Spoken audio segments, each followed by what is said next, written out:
పివిఎం రావు talk షోకి మీకందరికీ స్వాగతం, సుస్వాగతం. ఇప్పుడు మనం పరమ పవిత్రమైన రామాయణంలోని యుద్ధకాండ 11వ భాగంలో ఉన్నాం. మొదటి 10 భాగాలు డిస్క్రిప్షన్ పార్ట్‌లో ఉన్నది. దుఃఖంతో మతి చెడి ఉన్న రాముడితో విభీషణుడు మరొక విషయం బయటపెట్టాడు. నికుంభుల హోమం చేస్తుండగా మధ్యలో ఎవడు నీతో యుద్ధం చేస్తాడో వాడి చేతిలో నీకు చావున్నది అని బ్రహ్మ ఇంద్రజిత్తుకు చెప్పాడు. ఇప్పుడు ఆ హోమాన్ని భంగపరచడానికి అవకాశం దొరికింది అన్నాడు. తర్వాత రాముడి ఆజ్ఞను పొంది లక్ష్మణుడు, సుగ్రీవ, హనుమంత, విభీషణులను వానరసేనను వెంటబెట్టుకుని ఇంద్రజిత్ హోమకార్యం భంగం చేసి అతన్ని చంపడానికి బయలుదేరాడు. వారి దారికి అడ్డంగా రాక్షస సేన నిలబడి ఉంది. ఇంద్రజిత్ హోమం పూర్తి చేసే లోపలనే ఆ రాక్షస సేనను నిర్మూలించవలసిందిగా ఉంటుందని లక్ష్మణుడితో విభీషణుడు అన్నాడు. ఆ సేన గనుక నిర్మూలనం అయితే హోమం ముగించకపోయినా ఇంద్రజిత్ బయలుదేరి వస్తాడు. అప్పుడు అతన్ని తేలిగ్గా కడతెరచవచ్చు అని చెప్పాడు. ఆ మాట విని వానర సేన రాక్షస సేనపై విరుచుకుపడ్డది. ఉభయ పక్షాలు దారుణంగా పోరాడాయి. వానరులు, రాక్షసులు కూడా పెద్ద సంఖ్యలో చనిపోయారు. రాక్షసులు వానరుల ముందు నిలబడలేకపోయారు. బెదిరి అందరూ పారిపోయారు. ఆ వార్త విని ఇంద్రజిత్ హోమకార్యం పూర్తి కాకుండానే లేచి వచ్చి రథమెక్కాడు. రాక్షస సేన అతని రథం చుట్టూ చేరింది. హనుమంతుడు పర్వతాకారాన్ని పొంది పెద్ద పెద్ద చెట్లతో రాక్షసుల్ని చావమాతసాగాడు. రాక్షసుడు వేల సంఖ్యలో హనుమంతుడిని చుట్టుముట్టారు. తన మీద రకరకాల ఆయుధాలు ప్రయోగించే రాక్షసులందరితోనూ హనుమంతుడు ఒకేసారి అద్భుతమైన, భయంకరమైన యుద్ధం నరసింహస్వామిలాగా చేశాడు. రాక్షసులను అదే పనిగా హనుమంతుడు మట్టుబెడుతూ చూసి ఇంద్రజిత్తుకి దుఃఖంతో పాటు బాధ కూడా వేసింది. తన రథాన్ని అతనికేసి నడిపించాడు. ఇంద్రజిత్తు వేసే బాణాలతో తీవ్రంగా గాయపడి హనుమంతుడు, దుర్మార్గుడా, నీవు నిజంగా వీరుడు అయితే ఆయుధాలు లేకుండా పొట్టి చేతులతో నాతో యుద్ధం చేయి, నీ తల విరిచి చంపేస్తాను అన్నాడు.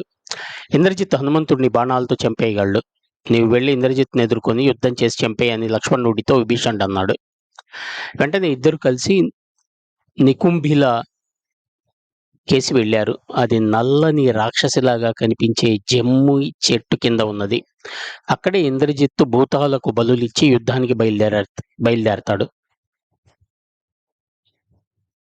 లక్ష్మణ, ఇంద్రజిత్తు జమ్మి చెట్టును ప్రవేశించక ముందే అతని రథ సారథిని సహితంగా నిర్మూలించు అన్నాడు విభీషణుడు. లక్ష్మణుడు చెప్పున నిలబడి జమ్మి చెట్టు మొదలు వద్దకు వెళ్లి నిలబడి ఇంద్రజిత్తును తనతో యుద్ధానికి రావాల్సిందిగా ఆహ్వానించాడు.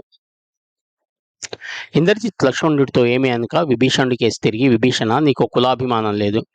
ఈ గడ్డ మీద పుట్టి పెరిగిన వాడివి నాకెలా ద్రోహం తలపెడతావు? నీకు బంధుత్వం గాని, మమకారం గాని, ధర్మం గాని లేదు. అయిన వారందరినీ వదిలి శత్రువులకు మృత్యుడు అయ్యావు. అయిన వారి మధ్య గౌరవంగా ఉండటం కన్నా శత్రువుల వద్ద నీచుడుగా ఉండటం నీకు సమ్మతమైంది. నీ బుద్ధి నశించింది. అందుకే నా హోమానికి విఘ్నం కల్పించడానికి లక్ష్మణుడిని ప్రోత్సహించి జమ్మి చెట్టు దగ్గరికి తీసుకువచ్చావు. ఇలాంటి పని ఇంకెవడు చేయడు అన్నాడు. ఆ మాటలకు విభీషణుడు నవ్వి ఈ విధంగా అన్నాడు. నా సంగతి తెలియనట్లుగా ఎందుకు ఇలా మాట్లాడతావు? నేను రాక్షసుడినై పుట్టానే గాని నాది రాక్షస స్వభావం కాదు. నేను అధర్మం అస్సలు సహించలేను. దానికోసం సొంత అన్ననే వదిలిపెట్టేశాను.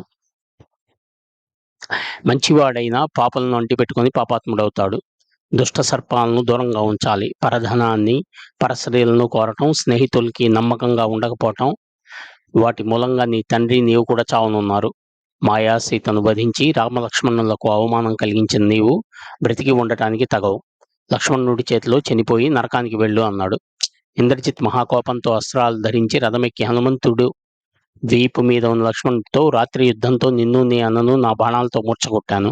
అది నీవు మర్చిపోయి అయినా ఉండాలి, లేక నీ చావు దగ్గర పడి అయినా ఉండాలి అన్నాడు. దానికి లక్ష్మణుడు పెద్దగా నవ్వి, ఓరి రాక్షసుడా, నీవు మమ్మల్ని మాటలతోనే చంపుతున్నావు, కానీ నిజంగా చంపడం నీ తరం కాదు. కార్యసూరుడు ప్రగల్భాలు పలకడు. నీవు దొంగలాగా మాకు కనిపించకుండా యుద్ధం చేశావు. అది వీరుడు చేసే పని కాదు. ఇలా ఎదురుగా కనిపిస్తూ నీ ప్రతాపం ఏమిటో చెబితే మేము కూడా తేలుస్తాం అన్నాడు. మరుక్షణమే ఇంద్రజిత్ అమిత వేగంగా లక్ష్మణుడిని తన తీక్షణమైన బాణాల పరంపరతో కొట్టి సింహనాదం చేశాడు.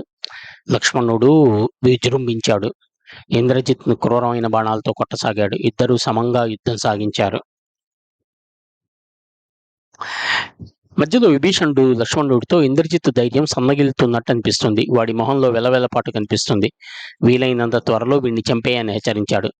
నిజంగానే లక్ష్మణుడి బాణాలకు ఇంద్రజిత్తు క్షణం పాటు స్పృహ తప్పి రథంలో పడిపోయాడు. అంతలోనే మళ్ళీ తెప్పరిల్లాడు. మళ్ళీ ఇద్దరు యుద్ధం సాగించారు. అమిత పట్టుదలతో పోరాడుతూ వారిని ఒకరినొకరు బాగా గాయపరుచుకున్నారు. వారి యుద్ధం చేస్తుంటే విభీషణుడికి కూడా యుద్ధం చేయాలనిపించింది. అతను తన నలుగురు మంత్రులతో సహా రాక్షసుల్ని సంహరిస్తూ వానరులతో ఈ విధంగా అన్నాడు: వానర వీరులారా, ఇక రావణుడికి మిగిలిన ఉన్న వీరుడు ఇంద్రజిత్తు ఒక్కడే. మిగిలిన వాళ్ళందరినీ మీరే చంపేసింది. వీడు నా అన్న కొడుకు. అందుచేత నా చేత్తో వీడిని చంపలేను. ఆ పని లక్ష్మణుడు చేస్తాడు. ఇంద్రజిత్తుకు అండగా ఉన్న రాక్షసుల్ని మీరు చంపేసి ఇంద్రజిత్తు చావుకి తోడ్పడండి అన్నాడు. విభీషణుడు ఇచ్చిన ఈ ఉత్సాహంతో వానర వీరులు ఎంతో ఉత్సాహంతో తోకలాడిస్తూ సింహనాదాలు చేస్తూ రాక్షసుల మీదకి వెళ్లారు. ఇంద్రజిత్తు చుట్టూ ఉన్న రాక్షసులను చంపడం ప్రారంభించారు. ఈ లోపల లక్ష్మణుడు ఇంద్రజిత్తు సారథిని చంపేశాడు. ఇంద్రజిత్తు తన రథాన్ని తానే నడుపుకుంటూ యుద్ధం సాగించాడు. ఆ సమయంలో నలుగురు వానర వీరులు ఇంద్రజిత్తు యొక్క రథాశ్వాల మీద పడి వాటిని చంపేశారు. అతని రథాన్ని విరిచి పారేశారు. ఇంద్రజిత్ నేలపైకి దిగి లక్ష్మణుడితో యుద్ధం ప్రారంభించాడు. అతను తన రాక్షసులతో, నేను రహస్యంగా నగరంలో పోయి ఇంకో రథంతో తిరిగి వస్తాను. నాకు అడ్డంగా ఉండి మీరు వానరులతో యుద్ధం చేస్తూ ఉండండి. వానరులు నా దారికి అడ్డం రాకుండా చూడండి అన్నాడు. అతను రాక్షసుల వెనక నుంచి వానరుల కంట పడకుండా లంకా నగరంలోకి వెళ్ళిపోయాడు. అతను మరొక రథం మీద యుద్ధభూమికి తిరిగి వచ్చి లక్ష్మణ విభీషణులను ఎదుర్కొన్నాడు. ఎప్పుడు వెళ్ళాడో తెలియకుండా మరో రథంలో ప్రత్యక్షమైన ఇంద్రజిత్తు ఉపజ్ఞను వాళ్ళిద్దరూ మెచ్చుకున్నారు. మళ్ళీ ఇంద్రజిత్తు లక్ష్మణుడు యుద్ధం సాగించారు. మరోసారి లక్ష్మణుడు ఇంద్రజిత్ సారథిని ఇంకోసారి చంపాడు. కానీ రథాశ్వాలు సారథి అవసరం లేకుండానే రథాన్ని నడపవలసిన విధంగా నడిపాయి. ఇంద్రజిత్ లక్ష్మణుడితో పాటు విభీషణుడి మీద కూడా బాణాలు వేశాడు. విభీషణుడికి మొట్టమొదటిసారి కోపం వచ్చింది. అతను మండిపడి వాయు వేగంతో వెళ్ళి తన గదతో ఇంద్రజిత్ యొక్క రథం యొక్క అశ్వాల తలకాయలను పగలగొట్టి చంపేశాడు. ఇంద్రజిత్ నేలపైకి దూకి శక్తి తీసుకొని విభీషణుడి మీద విసిరాడు. లక్ష్మణుడు దాన్ని తన బాణాలతోనే 10 ముక్కలుగా నరికేశాడు. తర్వాత ఇంద్రజిత్తు లక్ష్మణుడు ఒకరిపైన ఒకరు దివ్యాస్త్రాలను ప్రయోగించుకున్నారు. అవి ఒకదాన్నొకటి తాగేసరికి నిప్పురవ్వలు మంటలు పొగ బయలుదేరాయి. ఇలా కొంతసేపు వారి అస్త్రాలు ఒకరినొకరు ధ్వంసం చేసుకున్న తర్వాత ఉన్నట్టుండి లక్ష్మణుడు ఒక దివ్య బాణంతో ఇంద్రజిత్తు ఏమారుపాటంగా ఉండటంతో ఇంద్రజిత్తు తలను నరికేశాడు. విభీషణుడు వానర వీరులు సింహనాదాలు చేశారు. రాక్షసులందరూ పారిపోసాగారు. పారిపోతున్న రాక్షసుల్ని వానర వీరులు సింహాల్లాగా వెంటపడి ఒక్కడిని కూడా మిగిల్చకుండా సమస్తాన్ని చంపేశారు. బ్రతికి ఉన్న ఇద్దరు రాక్షసుల్ని రావణాసురుడి కబురు కోసం వదిలేశారు. ఇంద్రజిత్తును చంపేసిన వానరులకు మితిలేని ఆనందాన్ని కలిగించి లక్ష్మణుడు హనుమంతుణ్ణి విభీషణ్ణి వెంట పెట్టుకుని సుగ్రీవుడు రాముల వారు ఉన్న చోటకి వెళ్ళాడు. ఇంద్రజిత్ చనిపోయాడు అని లక్ష్మణుడు చెప్పగానే రాముడు అతన్ని కౌగిలించుకొని, ఇక రావణుడు కూడా చచ్చిన వాడి కిందే. లక్ష్మణ, నీవు చేసింది చాలా గొప్ప పని అన్నాడు. వైద్యంలో నిపుణుడైన సుషేణుడు వచ్చి లక్ష్మణ విభీషణులు గుచ్చుకున్న బాణాలను తీసి చికిత్స చేశారు. వానర సైనికులు అమిత ఉత్సాహంతో గంతులు వేయటం ప్రారంభించారు. దేవేంద్రుణ్ణి సైతం జయించిన ఇంద్రజిత్తు లక్ష్మణుడి చేతిలో చనిపోయాడని వినగానే రావణాసురుడు మూర్ఛపోయాడు. అతను స్పృహ తెలిసి ఇంద్రజిత్తు కోసం చాలాసేపు దుఃఖించాడు. దుర్భరమైన రోషంతో అస్తమానం రాముణ్ణి ధ్యానించే సీత బ్రతికి ఉండటం దేనికి, ఇప్పుడే చంపేస్తానంటూ కత్తి దూసి సీత ఉన్న చోటికి వేగంగా బయలుదేరాడు. అతన్ని మంత్రులు భార్యలు వెంబడించి రాసాగారు. మంత్రులు వారించడానికి ప్రయత్నిస్తే రావణుడు ఒప్పుకోలేదు.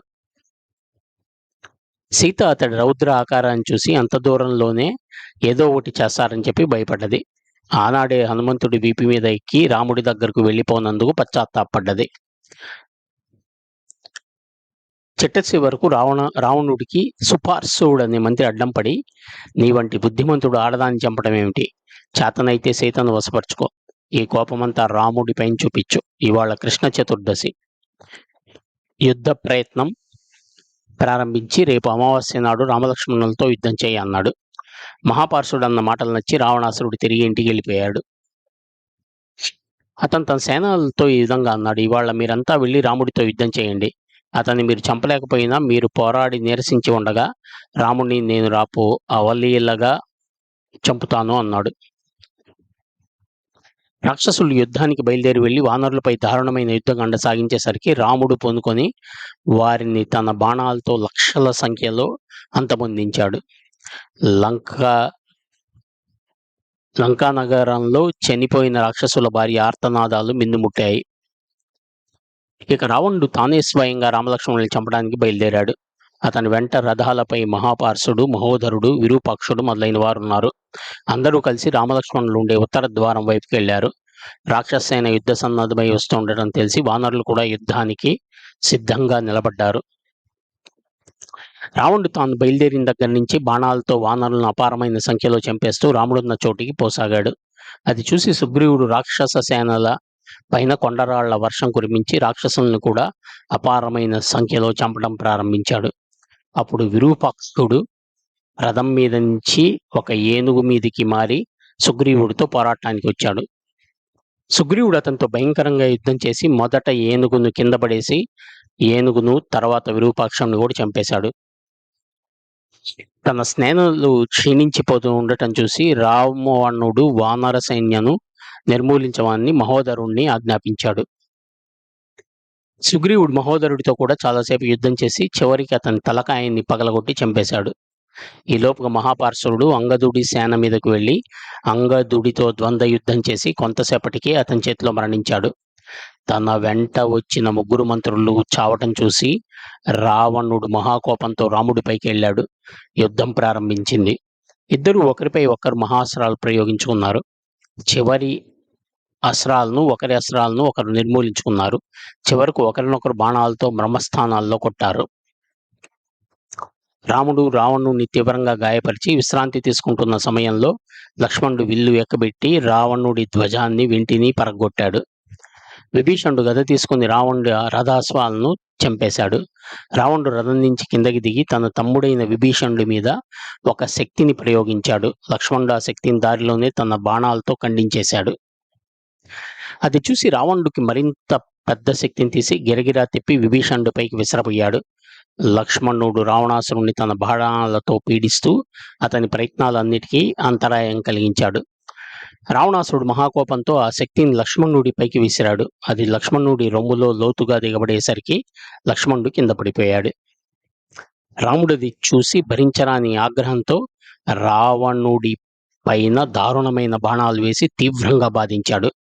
రావణాసురుడు రాముడు దాటికి తట్టుకోలేక లోపలికి పారిపోయాడు. Dear viewers,